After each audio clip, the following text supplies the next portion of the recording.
naye nga bugenzo tuko olwaleero nga eggwanga lya Uganda lyandidda mu muggalo ogwokubiri oba oliawo bandigala ebitundu ebimu bagambye nti Kampala afuuse mess kitegeeza nti kyandibalemerera olw'okubanga ebiragiro ebitangira COVID-19 bannayuganda baganye okubeera nga babigondera. Bagambye nti cases zeeyongedde buli olukya eggwanga lya Uganda lifuna cases empya abantu 2 okwawukanako n'embeera bwe yali mu mwezi ogwokuna kitegeeza nti omwezi ogwokutaano ate ekintu kiringa ekigoinga out of hand olw'embeera nti cabinet tennaba kubeera nga etondebwawo abaali ku task force eri ministries ez'enjawulo ne baministers balabika nga ate ba PS oba abawandiisa b'enkalakkalira be bavunaanyizibwa ku nsonga ezo era nga olwaleero bayinza okuvaayo n'ekyenkomeredde ekinaddako. Meeting egenda otuula leero emisana ga leero egenda kubeera nga ekubirizibwa munnaffe Dr. Diana Atwine omuwandiisi w'enkalakkalira mu ministry ebyobulamu n'abalala sectors ez'enjawulo ezivunaanyizibwa bayinza okuvaayo n'ekyenkomeredde ekizibu ennyo era ebitundu ebimu oba oli okusinga ddala Kampala ne urban centers oba obubugabuga obw'enjawulo obutisigadde bwandidda mu muggalo olw'embeera nti baganye okugondera ebiragiro bya COVID-19. Minisita oba yali minisita owa gavumenti ez'ebitundu Mwanaffe Rafael Magezi yagenze mu kweggalira naye yatestinze positive ku kirwadde ekya COVID-19. DPC wa Kira Road yafudde COVID-19 olunaku olwajjo so embeera ekyali nzibu nnyo naye nga tutandikidde ku note eyo ebintu ebirala kubanga bitera. Nze Muhammad Wamala munayika akulamuseeko tulabe tugenda okutambula ate enkya ya leero. Munaffe yakeredde ku munyo naawe nkubuuzaako nti wasotya Nyabosebo manya nze tusima Apollo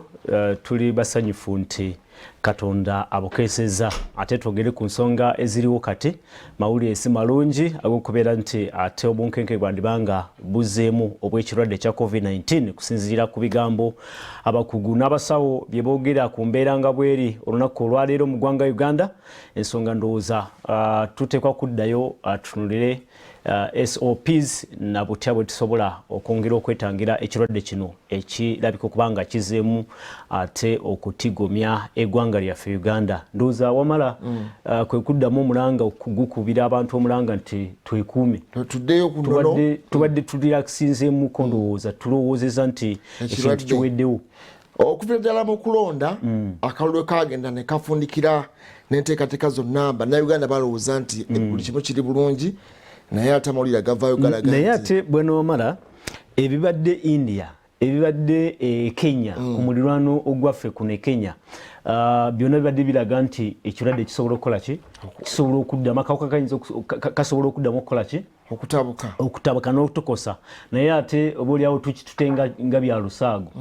wetukidde wano ndowooza ebyogerwa abasawo ebyogerwa abakugu tuleme bibuusa maaso n'okulowooza nti oba oliawo balina kye bayisaawo naye ate tumanye nti buno kyetwogerako bulamu bw'abantu ne buyindi bwe yali bwetyo ng'abolengera eggwanga lya Uganda nabo babagambanga nga tebafaayo okubalowooza kintu kyaggwayo ate emirambo ne gitandika okugwanga emitirivu baatuka mu 4,000 13 ekintu ekyali ekizibu ennyo. Abantu baali bagamba nti oba oliawo COVID kati akwata bakadde naye ate eno zino wave ezitambudde oba variants empya eye South Africa eye Buyindi eye Bungereza neye Nigeria kuliko ne baby. Kiwunyisa nti ne Dr. Diana Atwine omuwandiisi w'enkalakkalira mu kitongole ky'ebyobulamu yakakaza nti mu ICU zaffe tulinamu omuwere omwana omuto nowe myaka 14 kakati awo abali bagamba nti ffe tulina immunity tuli bagumu nnyo tuli bafite ekyo kyekikakasa nti variants zino ez'e India ne South Africa nani zirabika nga zatuusidda wano nga bwe batugamba tuli mu wave ya 2 ate ne India yennyini naye okutuuka okukosebwa kuno okusembyeyo eno wave esembyeyo India kati tanaba nakukola ki nakusubsidinga mu ggwanga erya India naye byatandika bwe biti ne bagamba nti ekirwadde kikoze ki bakiwangudde kiweddewo ate omwezi ogwatuukira just omwezi gwali gw'omwenda omwaka ogwedde 2020 ogwatuukira January February omwaka guno nga gutandika ate India ebintu ne biddamu nebikola ki ne bitabuka nga bamaze n'okuyisa resolution mu bannakibiina kya Janata Party ekya Modi nga bamusiima nti owangudde ekirwadde kya COVID-19 bannakibiina ekiri mu buyinza India ngabwe kyakolebwa wano jukira wano mu parliament yayisa ki yayisa resolution nga basiima president Museveni okukola ki okulwanyisa ekirwadde kya COVID-19 n'ebintu byamala ne bikuba enkyukira bamuwana engule mu Africa yonna okuba nti president eyasinga okukwata obulungi ensonga za COVID. Ebyafaayo bituyamba okukola ki okusoma n'okufuna kyetuyiga ku byafaayo nti ekiri eyindi olwaleero kisobola n'okukola ki n'okutuuka wano ewaffe kuba bw'ogamba nti ogadde Kampala gwe mutima gw'eggwanga kitegeeza nti ne watusula Kampala ayitamu abantu bw'otunuulira cases ezifunibwa Kampala accountingira 55%. Kitegeeza bwe baba bagadde ekibuga kyonna babagadde n'emiriraano gyonna ejingira enguudo zonna ezingira ekibuga. Tegeeza abatuwuliriza n'abatulaba nti olwaleero bali mu buyinza bwe baba nga balowooza ku kya lockdown ekisooka kisoboka kuba tujjukire nti President Museveni n'obukulembeze obuli wano tebusobola kukkiriza mbeera yonna ereetawo ekiri e India ekyokuba nti baliko bwe batuuse ate ne bikola ki ne birivasinga abawana ate ekyo bakitya nnyo basobola okukola ki ekisooka kyolina okumanya nti ekya lockdown tolowooza nti bakyogerako bwogezi kisoboka olunaku olw'enkya okukeera president already yamaze dde okutegeeza ensi President Museveni nti alina address gyagenda okukola ki gyagenda okukola amangu nnyo n'embiro so tekikwewuunyisa era tekikwewuunyisa so wena President Museveni bw'avaayo kati n'akola ki n'alangira lockdown ekyokubiri wuliriza katono nti President Museveni bw'agenda okulangirira lockdown esookera Kampala togisuubira nti ejja kusookera walala wala ejja kusookera Kampala ate ejja tukosa esinga okukosa ki ffe bannakampala n'atali munnakampala naye ebintu biva Kampala okutuuka gy'abeera tegeeza naye ajja kunyigirizibwa ebintu si byangu nnyo ebintu bijjemu olusaago tubijjemu okusaagira kubanga olwedde Dr. Diana Tunda bamuwadde directive ekiwandiiko nakirabye ebbaluwa nagirabye era essaawa 8:30 bayise bonna abavunanyizibwa sectors bonna bajje batuule bamuadvising kubanga kati temporary task force committee munaffe cabinet bwe yaggwawo esigala ngaekituyagala bamukwatizeeko bamuadvising pros and cons balabe lockdown eyinza okugenda maaso bannayuganda mubeere nga mweteekateeka akadde ku n'oboolyawo singa kigaana minisita yagala tejja kutuula butuuzi ewookinge ezinga emikono ngekitongera okubanga kitabuka COVID-19 ali real bannayuganda basinga balowooza nti twava mu byobululu waliwo embeera nayoza nti baali bataddewo mbeera lwakuba byabufuzi kati yaggwawo mu January gwakutaano bannaffe tuleme kukola ki tuleme kufuula buli kimu buli nsonga yonna ogifuula ebyobufuzi kuba ne India kale India babadde mu kalulu ne London ne Bungereza n'awalala wonna era byabufuzi nedda Kenya tebali mu byabufuzi tebanaba kugenda mu byabufuzi ne Kenya mabega kawo ndowooza amawulire g'ensimbi y'okusoma mu nnaku nga 2-3 bafiirwa abantu cases olunaku lumu babadde mu 4,000 cases in one day babadde mu 10,000 gye nalabye Uganda ku lunaku 2 days ago twabadde ne cases 1,227 in one day ne cases 2 ekitegeeza twabanga na single digit tudda mu double digit katuli mu triple digits z'abantu abafuna covid buli lunaku naye ndowooza abannayuganda ekyo kyekyo kitiisa naye tuteekeddwa okubeera nga tukikiriza nti akadde kona otwogera eggwanga lya Uganda twakafiirwa abantu 359 zino update eya May 24th 24th leero si 26 lwebalayiza zali cases 207 207 mu ggwanga Uganda new cases mbadde gamba cases abantu abakafa mu ggwanga lya Uganda bali 359 cases zetulina abantu abakagemwa wetwogerera ku mitwalo gye twafuna 9,600 ejja doses eza COVID-19 bakagema abantu 54,100 ate nga cases zetwakafuna giri 4,422 ate nga abasimatuse ekirwadde bali 4,341 kitegeeza nti olaba recovery rate eri waggulu abantu abalwadde ne bawona naye tekikweyibaaza kubanga zino variants zanjawulo buli omu ejja mu kuba bubwe ate bwana wamala kyewuunyisa nti embeera yonna yonna gy'olowooza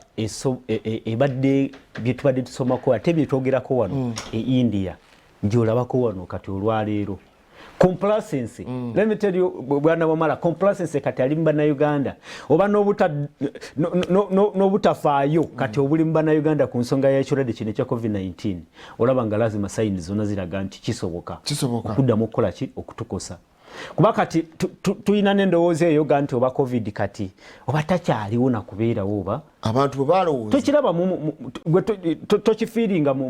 oyita downtown eyo n'olaba nga buli omu ali ku bibye nti covid yaggwa bw'ogenda ababasi paaka mwonna wabivaako dda abataxi babivaako dda taxi bakyali ku half capacity nabyo bagira nga nti bagabe mu ngalo byonna bagwawo ddenge kunaa mu ngalo bye basooka lulinga wakiri babuzaabuza ne babeera ne bucupa buno obwa minowota ne bateekamu bisabbuuni oba ki ukyakiraba wadde kakati no kigenda kuleeta nti enforcement egenda kubeera nga nzibu ku bizimbe we tuyingira mbuulira Wamala gye tuyita mu tawuni okyalaba obaga nti naba mu ngalo olanga bikyaliyo n'ab'obutale bennyini abasibanga obuguwa abantu okuyingira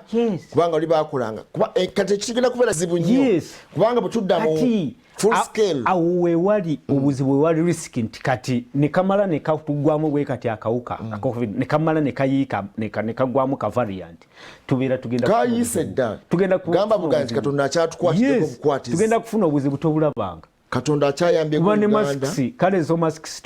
tulinga abakyagezaako naye mask jukira nayo eriko ki eriko ebirala ebigenderako nti okwekwatakwata ne masiki yoko gikwatako okitegeera byonna ebyo the precautions twatekinga nga luli mu ntandikwa ne kati olwaliro lowooza nti bikyaliwo ebyo kubanga ekintu ekizibu abantu ekisinga bakalubiriza kwe kunaaba mu ngalo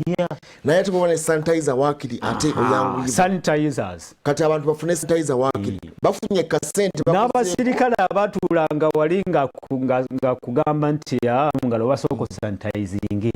nabo kati ne bwabeera omusirikale tebakyafaayo okukola ujje nyingire mu bifo by'olowooza mu bifo by'omanyidde ddala nti bya buvunaanyizibwa okitegeera ogenda okulaba omusirikale wali naye nga takyakugamba nti katitegeza we tujjaawo maaso basoko sanitizing tebakyabifaako enforcement egenda kubeera nga nzibu nnyo ojjukira byatandikira oli okuzza abantu eka abatabanga na mask genda ogule mask toyingira kibuga nga tolina wagenda kuvaayo ebiragiro nga bikakali nnyo ku kafyu abadde nga abantu bamugjamu kukola nsimbi bo bannaffe abakuumaddembe naye kati ate agenda kujja nga mukaawo nnyo kuba tebayinza kulinda kintu kibadde buyindi nze kimanyi abatutwala olwaleero tebatekinga risk tebagenda kati ate bajja kujja nga bakambwe nnyo bajja kujja nga bakambwe nnyo naye ate tujikire nti kitukosa nnyo kasita bamala ne bavaayo ne extreme measures ezo nga lockdown ne bamyumyula kafyu ne batuzaayo ku ssaawa nga 12 nti buli omu abe nga ali mu nju imagine think about it. Jukira abaana bakakola ki bakaddayo ku masomero kati ate baganye nti abaana baddeyoka baddeyo eka think about it just imagine ne baga nti abaana baddeyo eka bwe baggala Kampala ng'omutima gw'eggwanga just imagine abantu abakeera mu Kampala okuyizaamu ne bakugamba nti todda Kampala alina abantu ab'enjawulo abamulyamu abatulaba tubeegayiridde mutuyambe ate naffe tweyambe tubeereko kye tukola emiwendo gundi obiraba ne namawanga ndowooza amalalo gala nti bali mu plus ekirabika nti waliwo ekyeyongirako kati tetudda mabega kati ate ekintu kyongera kutabuka naffe twagala okuweereza abantu abalamu okubaweereza amawulire nga muli balamu abali eyo naffe tuvaayo ne tugattako ettofaali gonna gafrika ndowooza lisiti yiyo agafrika agasinga gonna kyeyongera bweyongezi Uganda bwegirengera erimu plus 1 4,000 emitwalo 4,324 nagambye ze cases so far eziri recovered abasobodde okuwona naye ng'olengera 521 bali mu malwaliro 5 bangi naye ng'ate ku 5 abo tugambye nti ICU zijjudde neza regional referrals etali mulago yokka n'entebe naye n'amalwaliro amalala omuntu bwe bamutwalira mu intensive care unit abeera ayambibwako ebyuma okukola ki okussa amawugwe gabeera gawaniriddwa ki ebyuma ate jjukira nti ebintu ebyo nabyo si tetulina bingi facilities ezo tetulina nyingi wandilowooza nti abalina facilities ez'amaanyi nga United States of America amawanga nga Bufaransa oba Germany ne Italy bwe gaakubibwa luli engeri gye gaakubibwamu ekirwadde kya COVID-19 wandilowoozeza nti kale naye ffe ate bwe tutuuka ku level eyo nga ICU entonotono zi DIU beds bazi DH what beds HDU beds high dependence unit beds zetuyina entonotono nazo olwaleero bagamba nti zamaze okukola ki okujjula awo obufunamu okutya obanga oli mugezi jjukira n'ekirala kyekyokubeera nti abafunye COVID vaccine uptake yaffe ebadde very low ekyali ntono nnyo wandigamba nti olaba amawanga ng'amalala ago ga US kati go galowooza nakukola ki actually England Bungereza batandise okugulawo olwokuba nti bakola ki begema ekirwadde kino ekyaki ekya COVID-19 naye ate ffe jjukira nti tukyali emitwalo emeka 54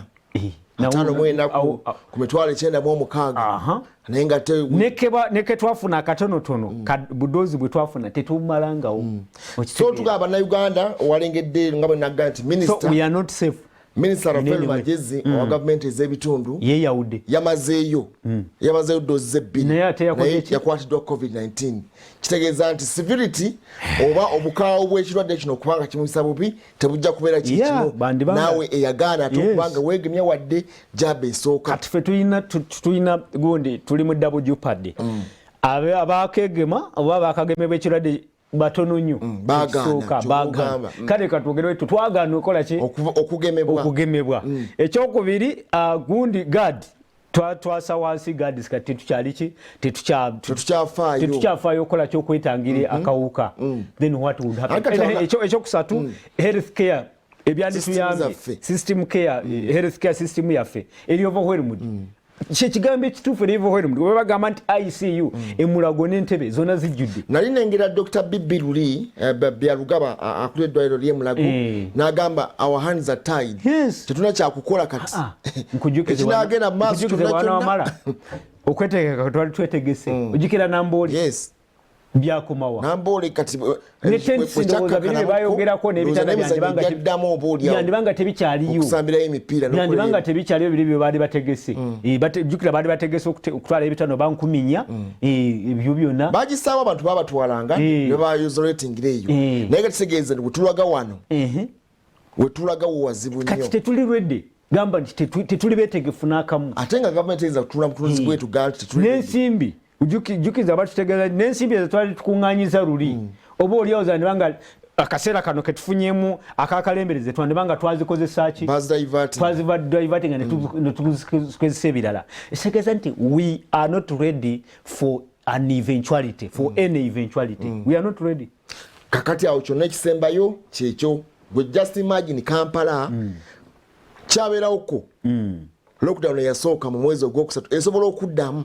ate munnayuganda otabaako kyokola kyonna ne bagamba ddeeka ekibuga kigaddwa teri akkirizibwa kuyingira Kampala Nairobi nga bwe yali Nairobi Machakos ebibuga ebyasooka okubanga biggalwa baakadda buzzi Kigali Rwanda Kigali n'obubuga obulala ndowoozaawo actually ndowooza bukyali ne mu partial lockdown sijjukira nga bajjawo lockdown babadde bakyali okitegeera bo basigala ku yennyini gye twatandikira ku bo tebakola ki tebadde neffe twakola ki tugaa nti abantu bakole ki anyway ndowooza tubeere serious tuleme kino tujjukire nti mulimu ki ensonga y'obulamu kutaasa bulamu ate n'ekirala kidde erife nga individuals gwe werowoozeeko nti bwenkwatibwa ekirwadde kya COVID-19 jjukira nti waliwo twerabira mangu neogenda mu isolation eya 14 days nogenda katugambe nti kati baguddewo enamboole wakwatibwa ina tuddemu contact tracing gwe tukusanga n'akawuka family yo egenda kuhandling embeera eyo ngizi ng'obooli awo abasinga feba breadwinners mu family zaffe izo bwe tubanga tetukoze obooli abawaka ewaffe tebakola ki tebalya tebasobola ndowooza kati sectors zonna zizuukuke ddala bannaffe abannakibuga bannaffe aba public transport muzuukuke bannaffe abakendi muzuukuke kanjogerewe nti bwana wamala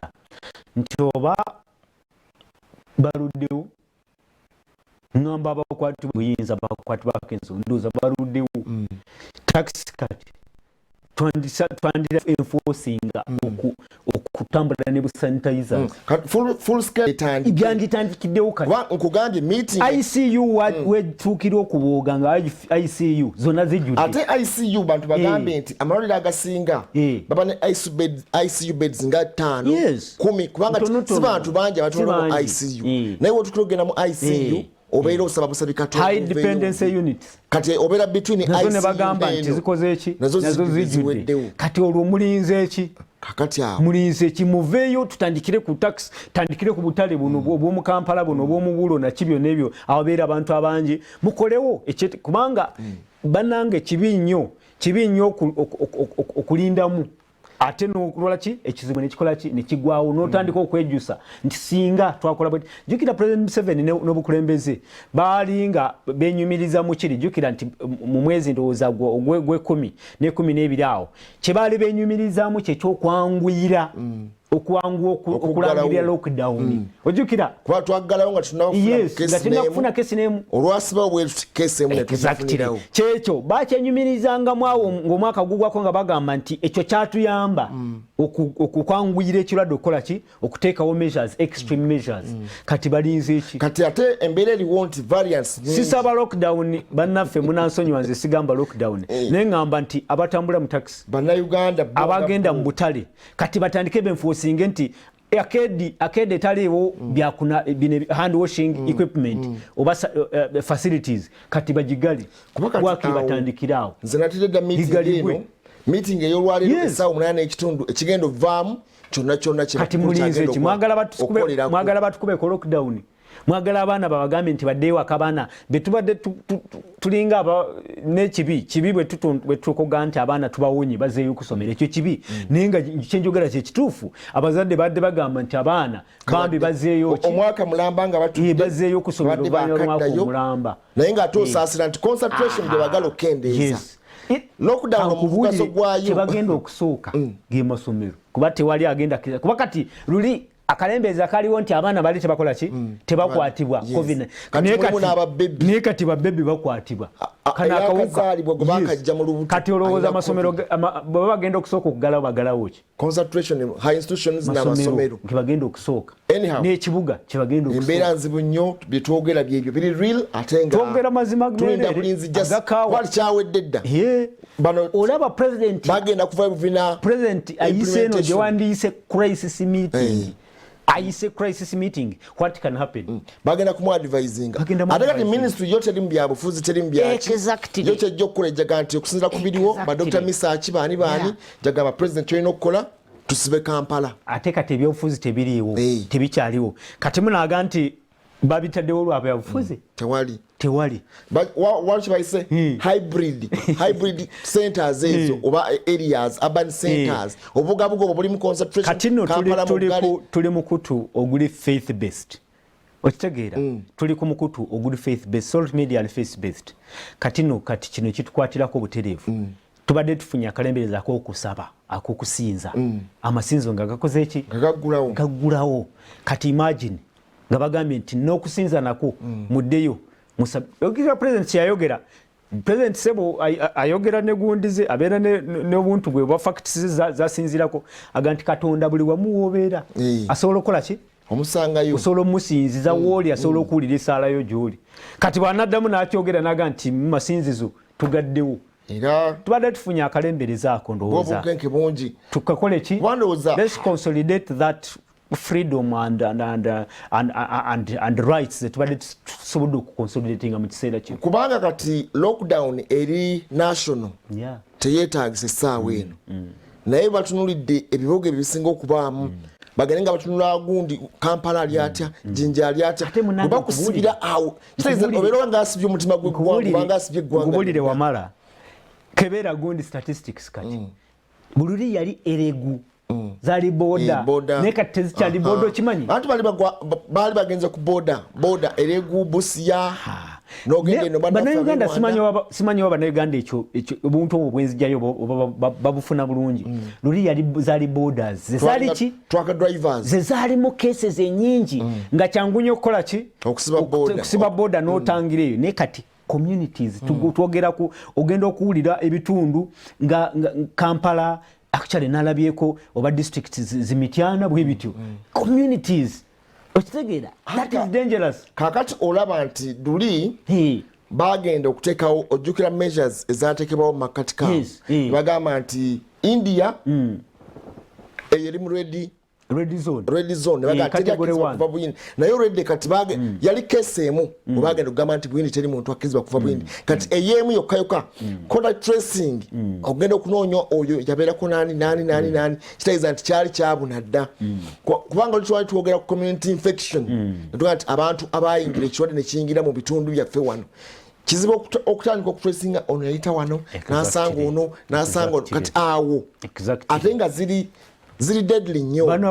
zisasaana mangu ate nga bano bannasayansi baffe ate nakyo mukiwulirize bannayuganda bannasayansi baffe bo tebasaaga okitegeera bano bannasayansi baffe babiboozi tebaliiko ebyo ate jjukira ne President Museveni abakola ki abakkiririzaamu era bayeebuuzaako bannasayansi baffe banamusinkana olunaku olwaleero ne babagamba nti lockdown yejja okukola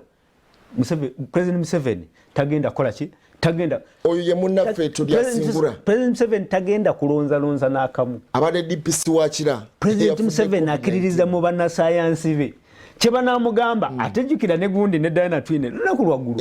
yagambye nti lockdown is solution is the only era agambe kubanga tufe betwogera owuliranga n'omutima gukwennyamira noga tugenda kukola tutya naye okukyogera obwogera lockdown bugambye nti likyali nga kyangu ebyokwekwasa byali bingi twayogeranga ku truck drivers nga betugamba nti President Museveni oganye okusiba ensalo oganye okuganda bimotoka bino ebivekenyi bebituleetera ki obulwadde kati nkugambye nti statistics ziraga bulungi eregu manya boda zani size zina cases nyingi no size zilina cases zili mu Kampala kati tibyakwe ekyo kitegeeza nti emotoka truck drivers tekyali kyekwaso luli ebyobufuzi byali ki bibyali ekyekwaso President Museveni ne government ye ne NRM bagezaako okukozesa kino nti bakoze ki basibeffe batusibe emikono fe abaki abo opposition kati olwaleero tekikyali ki sirowooza nti wajja kubayo omuntu avaayo agambe nti bino bya bufuzi nedda kati President Museveni agenda kugamba nti bannasayansi bange bebaŋŋambye ono omunenyezaawa olwatandikirawo omunenya laxite yaliwo luli n'embeera ya complacency